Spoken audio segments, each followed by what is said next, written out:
c'est l'avantage qu'on a eu sur ces deux matchs, c'est-à-dire que on est, comme je vous l'avais dit déjà depuis quelques temps, il y a un poste de sélectionneur, c'est aussi de pouvoir être bon au bon moment et immédiatement, mais tout en essayant d'anticiper les variations qu'il pourra avoir dans l'effectif. C'est du travail que Mouko fasse la première sélection avec la République du Congo, que Mboukou aussi. C'est un travail de long de toute l'équipe, pas simplement du coach. Et voilà, donc après, on sait où on a nos axes d'amélioration, mais on l'a toujours dit. Je pense que sur la deuxième mi-temps de la Guinée, on a maîtrisé cette deuxième mi-temps. Voilà, après, on a pris un but, on l'a maîtrisé, mais sans forcément avoir cette capacité à switcher certaines animations offensives. Donc ça, c'est un axe de progression, ça ne se fait pas du jour au lendemain. C'est pour ça qu'on va avoir certains joueurs à l'intérieur du jeu, certains autres joueurs qui vont peut-être être capables de nous apporter un plus dans ce domaine-là. On est toujours aussi en train d'évaluer ce poste d'attaquant parce qu'on n'a pas encore un titulaire à part entière, ça sera encore le cas demain. Puisque Mayele commencera le match demain, c'est une information que je peux vous donner. Et voilà, on recherche toujours cette position et puis ces animations. Après, vous savez, un match de foot ou une qualification CAN, quand après 5 matchs, vous faites 6 buts marqués, un but encaissé, c'est que vous faites 80% des choses bien et 20% des choses qui restent à améliorer. Voilà. Donc voilà, pour votre réponse. Un but au début, ils ont marqué un but sur coup de pied arrêté en corner. Après, ils ont souffert toute la deuxième mi-temps contre l'Éthiopie au stade des Martyrs. Et l'Éthiopie, c'est une bonne équipe de foot. C'est vrai qu'elle fait pas beaucoup de résultats, mais c'est une équipe qui nous a posé des problèmes au match aller. Nous, j'ai pas vu de score très très ample sur ces qualifications. Maintenant, on doit être capable à domicile de continuer notre bonne série à domicile parce que on a déjà dans la tête nos qualifs de Coupe du Monde du mois de mars où on va recevoir le Soudan du Sud avant d'aller en Mauritanie et donc nous on veut garder voilà cette logique à domicile.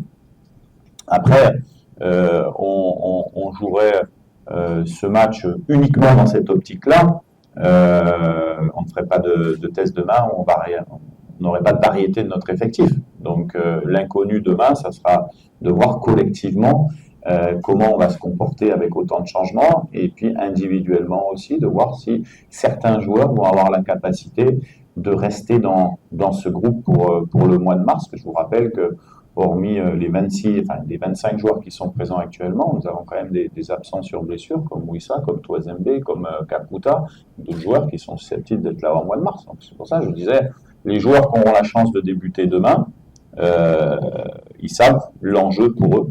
Donc on peut s'attendre à ce qu'ils aient une ultra motivation qui nous porte vers la victoire. Bon, on connaît nos joueurs maintenant, ça fait un petit moment maintenant de découvrir effectivement des jeunes joueurs.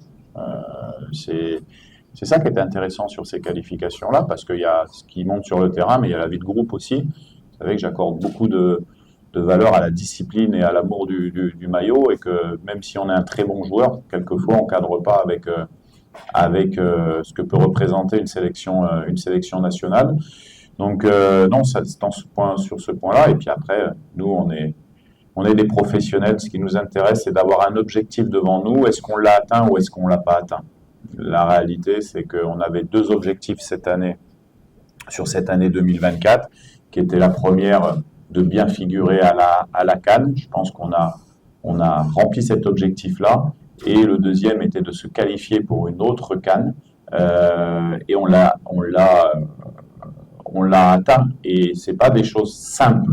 On peut regarder le Ghana qui a été éliminé, par exemple, certaines équipes qui sont encore sous tension sur le dernier match. Donc on est content de cette année 2024 et bien sûr que ça serait l'idéal de bien la finir demain, mais quoi qu'il se passe, on aura fait l'année qu'on voulait faire. Et maintenant, on doit se projeter très rapidement sur la prochaine année, parce qu'en 2025, comme vous le savez, il y a encore des enjeux qui sont grands, comme une qualification en Coupe du Monde et une CAN qui se profile en fin d'année. Nous, on aimerait que demain le stade soit plein. Ce n'a pas été le cas sur les dernières rencontres. Et alors, pour quelle raison, je ne sais pas.